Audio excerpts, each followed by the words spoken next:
छत्तीसगढ़ में आगामी विधानसभा चुनाव के लिए कांग्रेस और भाजपा दोनों ने अपने अपने घोषणा पत्र जारी कर दिए हैं और दोनों के घोषणा पत्र में एक बार फिर धान और किसान महत्वपूर्ण मुद्दा बनकर उभरा है। यदि हम भाजपा के घोषणा पत्र की बात करें तो उन्होंने प्रति क्विंटल 3100 रुपए देने की घोषणा की है। वहीं कांग्रेस ने अपने घोषणा पत्र में 3200 रुपए देने का वादा किया है।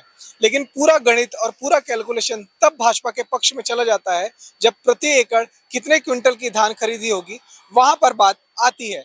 एक तरफ जहां भाजपा ने कहा है कि वो प्रति एकड़ 21 क्विंटल धान की खरीदी करेगी, वहीं कांग्रेस ने 20 क्विंटल धान खरीदने की बात कही है।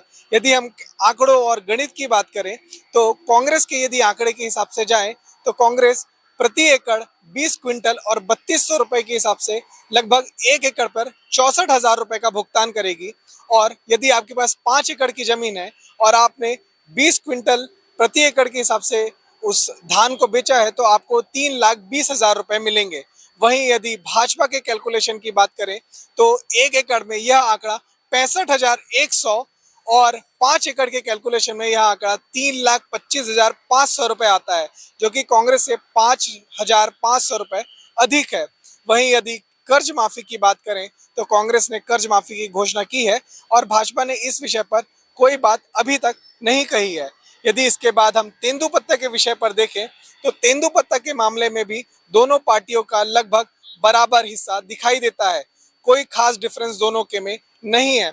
एक तरफ जहां कांग्रेस ने 6,000 रुपए प्रति मानक बोरा और 4,000 रुपए बोनस, वहीं भाजपा ने 5500 रुपए प्रति मानक बोरा और 4500 रुपए बोनस देने की बात कही है, जो प्रति बोरे के हिसाब से यदि देखें तो लगभग, यदि बोनस को भी मिला ले और एक बोरा का हिसाब देखें तो 10,000 रुपए बैठता है। यदि इसके बाद हम जो गैस सिलेंडर की बात करें तो कांग्रेस ने गैस सिलेंडर में 500 रुपए सब्सिडी देने की बात कही है।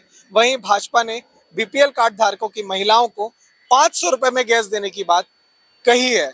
और यदि इसके बाद जो गेम चेंजर मुद्दा देखें तो वो भाजपा के घोषणा पत्र में दिखाई देता है और वह गेम चेंजर मुद्दा यह है, वो गेम चेंजर पॉइंट यह है, महतारी वंदन योजना जो भाजपा ने लागू करने का वादा किया है। भाजपा का इस योजना के तहत कहना है कि वह प्रत्येक विवाहित महिला को 12,000 रुपए सालाना देगी।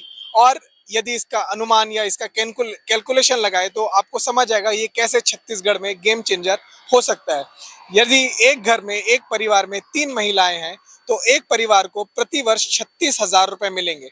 और यदि 5 साल की भाजपा सरकार की बात करें तो यह आंकड़ा 1,80,000 रुपए आता है, जो कि किसी भी तरह से, किसी भी दृष्टिकोण से या किसी भी एनालिसिस में देखें तो कर्ज माफ या बिजली हाफ या गैस सिलेंडर किसी भी चीज पर हावी पड़ता हुआ नजर आ रहा है। वहीं दूसरी ओर युवाओं के आक्रोश की बात करें तो उसकी चिंता भी भाजपा करती हुई नजर आ रही है। पीएससी को लेकर जिस तरह के आंदोलन हुए, छात्रों का आक्रोश दिखाई दिया, भाजपा ने पीएससी के मामले पर पारदर्शिता और उत्कृष्ट तरीके से, अच्छे तरीके से, जैसे यूपीएससी में पारदर्शिता से एग्जाम्स होते हैं, उस तर्ज पर छत्तीसगढ़ में पीएससी के एग्जाम्स लेने की बात कही है। और वहीं घोटालों की कठोर जांच करने की बात भी भाजपा ने अपने घोषणा पत्र में कही है। युवाओं और भ्रष्टाचार के मुद्दों पर कांग्रेस ने कोई खास टिप्पणी नहीं की है। यदि हम कहें तो कोई टिप्पणी कांग्रेस की ओर से इस मामले में नहीं आई है।